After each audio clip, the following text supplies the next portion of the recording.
Welcome back. On this video, we'll look at the fourth dimension of the best-selling team member, personality, and the fifth dimension, sales skills. Let's begin with looking at personality. Choosing a job that's aligned with our natural personality tendencies helps us work with less stress, and we're more productive, and we have a happier life. The job of recruiting salespeople should be viewed from this perspective. You have the power to hire people who are a natural fit for sales, and you have the opportunity to encourage others to work in a field that is more closely aligned with their natural abilities. Another reason to hire salespeople who have a personality for sales is they're easier to coach. Since personality is mostly genetically hardwired, we use the science of personality profiling to help us measure a person's fit for sales. Behavioral scientists have unlocked the secrets to understanding a person's makeup in terms of personality. We've created, with the help of Dr. Larry Kraft, the CTS Sales Profile. His assessment instruments have been highlighted in many articles, conferences, and research papers for their superior validity and user-friendly reports. Dr. Kraft has been helping sales managers make better hiring decisions for over 30 years and has administered millions of assessments. His validation process is proven and therefore trustable. There are no perfect salespeople. However, Dr. Kraft discovered that there are combinations of personality traits that most of the best salespeople have. The CTS provides recruiting and coaching reports for hiring salespeople and getting them quickly ramped up to high productivity. What does the CTS measure? We learned earlier that there are two important dimensions that impact the way salespeople manage their time that leads to having enough sales activities every single day. First, a sense of urgency for getting things done, and a resiliency to rejection. As humans, we avoid tasks that cause us pain. In sales, the pain comes from the stress caused by the sense of urgency to have enough sales activities and from the stress caused by being rejected by prospects. Our individual personality traits and personality trait combinations determine how we react to this stress. Salespeople who have the hardwired traits in perfect combination have less stress in these two areas. Therefore, they're more likely to manage their time more effectively and bounce back from the rejection more quickly. The CTS Sales Profile has been calibrated to help us measure the right personality combinations of salespeople who work with less stress so that they reach their sales targets on a more regular basis. This means that they have enough energy every day to hit sales activity targets. The other four dimensions of attitudes, motivations, character, and sales skills also contribute energy to have enough sales activities and to manage rejection. In this section, we'll focus on how much personality traits contribute to this important energy level. Let's now take a look at the CTS reports. The first report is the Sales Profile report. Before we get into the details of the scores, let's talk about two important indices that help us determine whether or not we can trust the scores. There are two things that might occur while the candidate is completing the questionnaire that can cause us to get invalid scores. One is if the candidate doesn't understand the questions, for example, if English is not their primary language, or if they're distracted while completing the questions or not giving the questions thoughtful consideration. In other words, they're apathetic about their results. Secondly, they're attempting to answer the questions in a way that leaves a favorable impression. In other words, they're trying to fake the questionnaire. We measure the validity of their scores using the Reliability Index and the Response Distortion Index. The Reliability Index measures the degree to which a person understood the questions, maintained focus while answering the questions, and gave answers with a thoughtful response. The best score for this index is high. If the candidate randomly checks answers without giving thought to the response or does not understand the question, the Reliability Index will show a score of moderate or low. If the score is moderate, It's important that you cross-validate the scores with the CTS supplemental questions. If the score is low, don't use the results because the scores on the traits can't be trusted. The Response Distortion Index measures the individual's tendency to intentionally or unintentionally answer the questions in a way to exaggerate strengths and downplay weaknesses in order to leave a more favorable impression. The questionnaire has some built-in tripwires that'll catch those individuals attempting to fake the questionnaire. The ideal score is low. If the score is moderate, cross-validate the scores using the CTS supplemental questions. If it's high, don't use the results because the scores can't be trusted. Let's now take a look at each of the 9 traits using the Sales Profile report. This report has been benchmarked for a high-activity salesperson. This is a salesperson who is focused on reaching a 30-day income goal by having a certain level of daily quotes.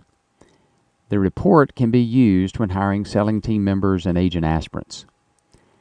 The ideal range for each trait is recorded in green. The ideal score on each trait is the middle of the green. The candidate score is noted by the white dots.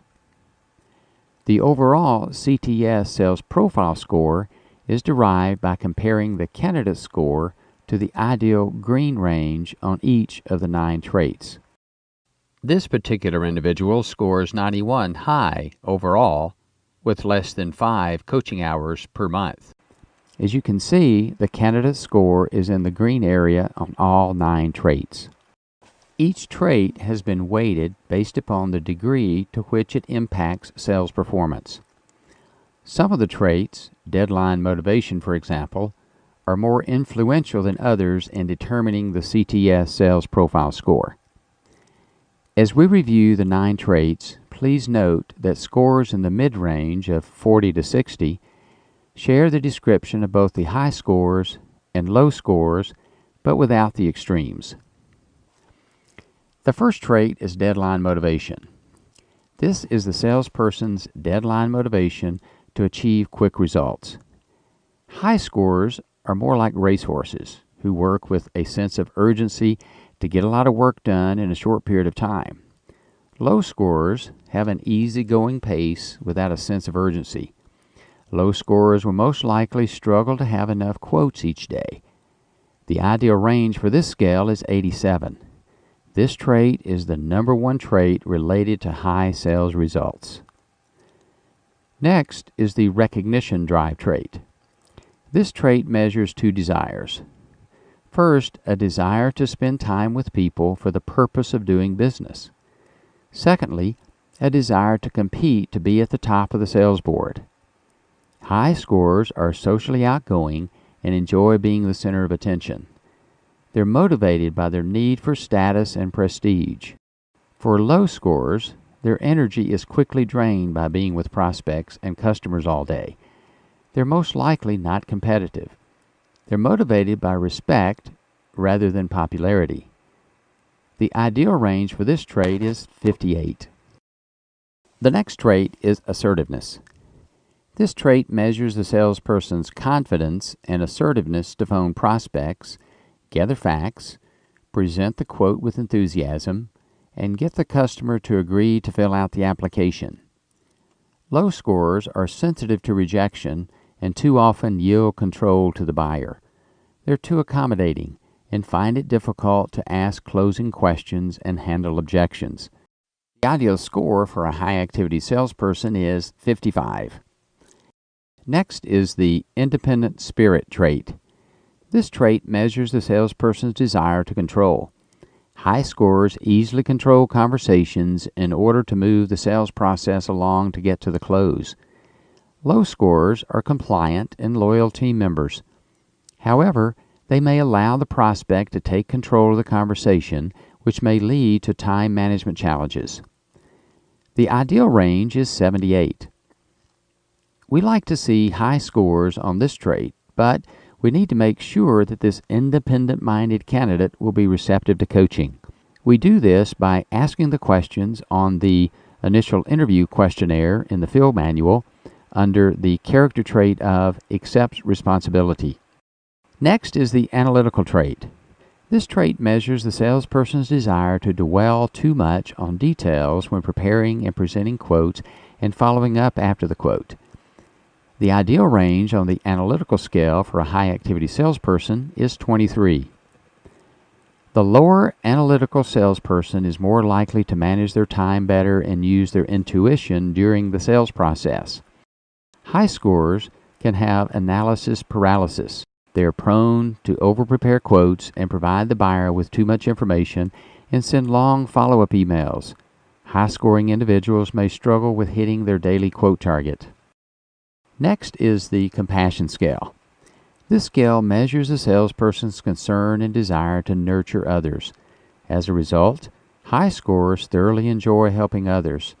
However, they're more sensitive to rejection, and they may spend too much time with people, which may keep them from having enough sales activities. Low scorers, on the other hand, are less sensitive to rejection and are better able to prioritize their time because they can stay on task without being distracted by personal problems. The ideal score for this scale is 45. This moderate score gives a balance between being task-oriented and being nurture-oriented. Next is the self-promotion trait. This trait measures the salesperson's tendency to exaggerate strengths and downplay weaknesses in order to leave a favorable impression. High scorers are resilient to criticism and rejection. However, they may find it difficult to recognize their weaknesses, and they may deny their fears, faults, and failures, which may lead to a resistance to coaching and a struggle with embellishment. Low scorers take criticism and rejection to heart. It's personal to them. They're open to recognizing their weaknesses and working on self-improvement. The low scorers on this trait are the most coachable. The ideal range for a high-activity salesperson is 37, which is a good balance in order to rebound from rejection and to be coachable. These first 7 traits are genetically hardwired and change very little over time. The next 2 traits are influenced by a person's life experiences and may change over time. The next scale is belief in others. This scale measures the degree to which the individual trusts other people. High scorers quickly trust others. They project an energy of trust when talking to customers and prospects, which causes others to trust them back. They also view everyone as a potential customer, which causes them to persist when selling. Low scorers can be judgmental and skeptical when the prospect starts objecting and showing resistance to buy. This may cause a salesperson to jump to the conclusion that the prospect is not going to buy, so why should they keep trying? The ideal range for this trait is 75. The next scale is optimism. This scale measures the salesperson's tendency to see things that happen to them in a positive context. High scorers believe that even if bad things happen, things can result in positive outcomes and they can control their destiny. Success for them lies in the choices they make and not in outside events.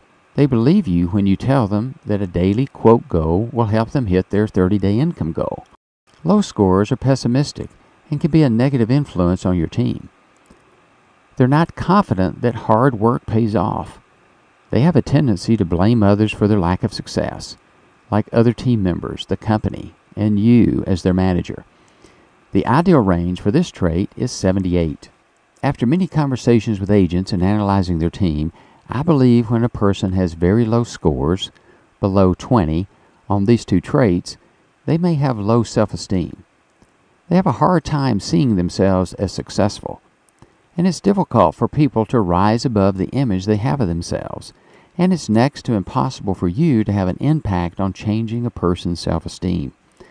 When these 2 scores are low and assertiveness is low, these combination traits significantly increase the risk that this person will struggle with overcoming rejection and may be a negative influence on your team. Now that we have a good understanding of the individual traits, let's take a look at some combination traits that will impact the 2 most important aspects of sales productivity: maintaining high sales activity and rebounding from rejection. When a selling team member is quoting auto and fire, the closing ratio is somewhere between 6 and 13%. This means that they're getting rejected around 90% of the time.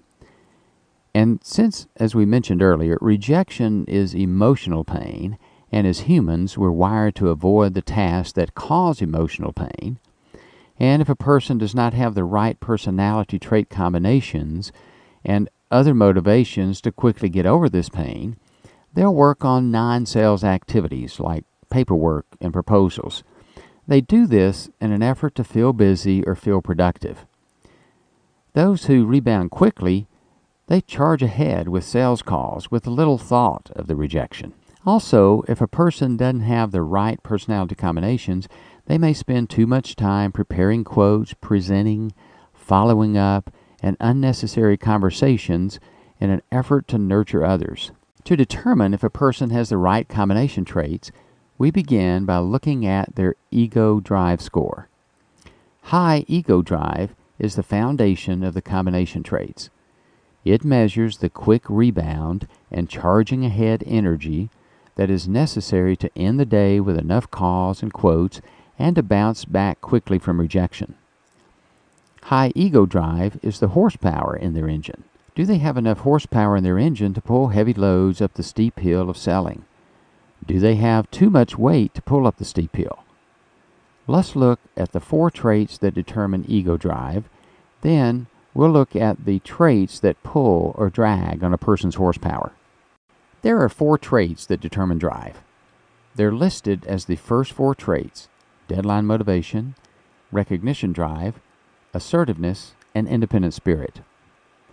As we mentioned earlier, these are the traits that determine a person's sense of urgency, desire to compete for awards, assertiveness to get quotes and close, and the desire to control the conversation in order to move the sales process forward.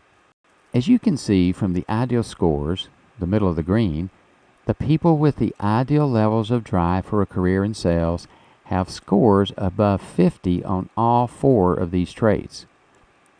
Anytime a score on any of these traits drops below 50, this person is hardwired with lower amounts of ego drive, or they have lower horsepower. Now that we know how to measure the drive or the horsepower, let's look at the 2 traits that are going to pull or drag on this person's drive. High scores on the analytical and/or compassion trait may drag on drive. The higher these 2 traits, the more ego drive that is needed to pull the steep hill of selling. The scores on the analytical and compassion traits will determine the amount of ego drive that is needed. Here are the guidelines for the ego drive scores and the analytical and compassion traits.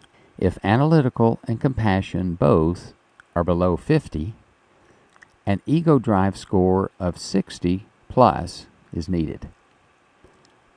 If one of analytical or compassion is above 50, an ego drive score of 70 plus is needed. If both analytical and compassion are above 50, an ego drive score of 80 is needed. It's important to note that when interpreting the CTS results, we pay more attention to the relationship of the ego drive score to the 2 traits of analytical and compassion than we do to the overall score. These personality trait combinations give us the details behind the overall score.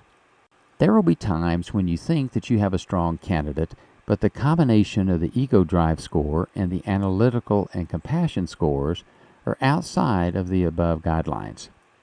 For example, you'll be interviewing a person who has a demonstrated history of sales in the same or similar industry as yours, but the CTS scores are lower than you expected.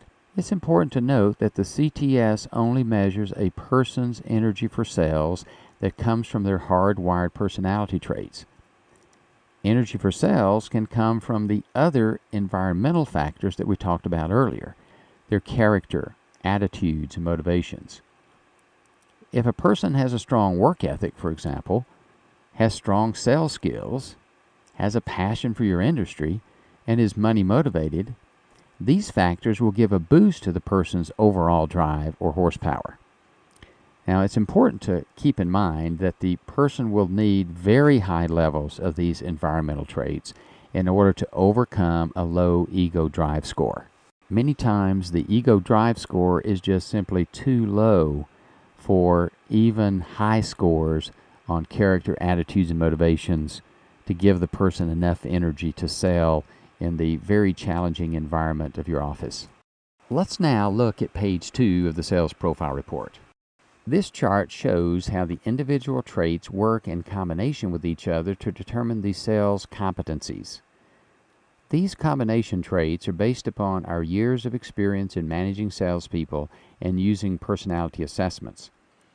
Use the information on this chart to determine the areas of the sales process your candidate will most likely struggle with if you decide to hire them.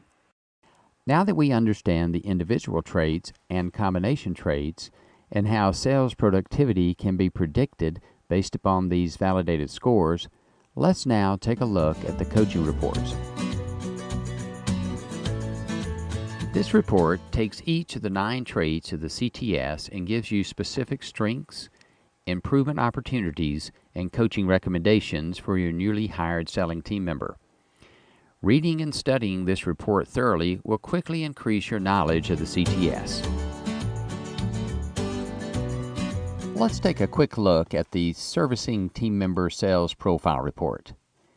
This report was created to measure the personality trait combinations for a team member who is service only. It does not measure the service team member's ability to pivot. Use this report for those team members who are service-only candidates. If you want a team member to pivot, go to page 2 of this report and look at the score under the Sales Competencies for Handles Rejection. This score needs to be above 50. The higher this score, the more likely the team member will have the right personality combinations to pivot. So why is handling rejection important in the pivot? Let's look at the pivot. It occurs after a service transaction has been completed. When this transaction is over, the customer's brain has left the call. They're ready to move on with other tasks for the day. They may need to go back to work or go pick up the kids. The service team member has to get the customer re-engaged to remain on the call and discuss the possibility of buying another product. This is a time of high rejection. If a team member is not wired to handle this rejection, they'll ask with less frequency, and when they do ask, the attempt is with less assertiveness and they give up easily. If you want to hire selling team members who can pivot, make sure the Handles Rejection score on this page is high. Also, make sure that they own the products to which they're pivoting. It's just simply too hard to sell something that you don't own yourself. Let's now take a look at the Sales Style Report. This report is for training your salespeople to recognize their selling style so that they can adapt their selling style to the different buying styles. Using your ego drive and empathy scores, this report plots a white marker to show your primary and your preferred sales style. Are you a thinker, dynamo, performer, or diplomat? If your marker is located on or near a dividing line to another quadrant, this would be your secondary style, which will influence your primary style. The closer your marker is to the outside corner of the square, the more your behaviors are consistent with your primary style, and the more energy it takes for you to adapt to the other styles. On the other hand, the closer you are to another style or to the middle of the 4-style grid, the easier it will be for you to adapt to other styles. It's important to note that no matter where you fall on the grid, you have the ability to adapt your primary sales style and make the buying process more comfortable for the buyer. You can do this by learning how to recognize and understand and adapt to the other 3 styles. This report describes your primary style and gives specific suggestions on how you might adapt your behavior and better communicate in the sales process with different buyer styles. It also describes your behavior tendencies when you're under stress. This awareness helps you understand how to reduce any negative effects your behavior tendencies might create when communicating with prospects and buyers and customers.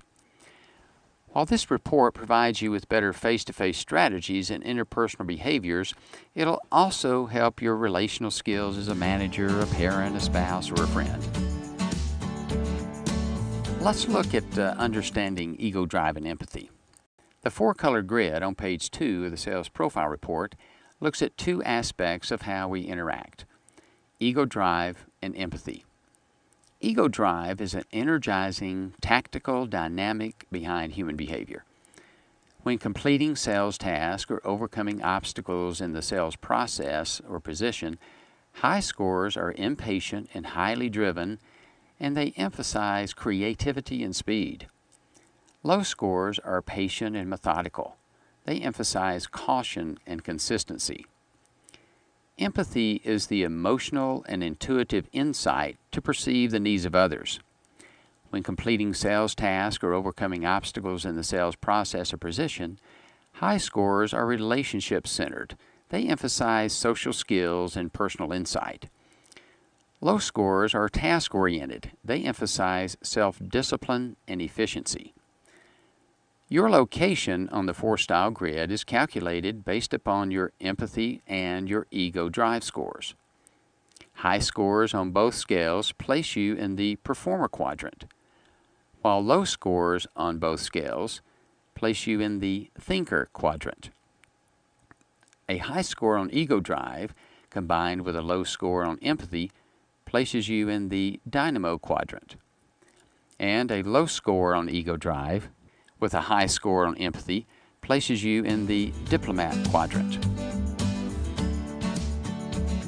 So far, in our attempt to answer the question, what do I measure to determine if a person can sell, we've talked about character, attitudes, motivations, and personality.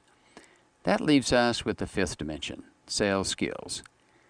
We've already mentioned the important areas of sales skills that top salespeople master. They are getting a prospect to agree to stay on the phone in order to give your selling team member enough information to prepare a quote, and then presenting the quote, handling the objections and questions and fears and concerns, and then getting the application. And doing all of these steps in a pleasantly persistent manner in order to get referrals. Let's review this section on what to look for. We recruit character first: honesty, work ethic, concern for others, and accepts responsibility.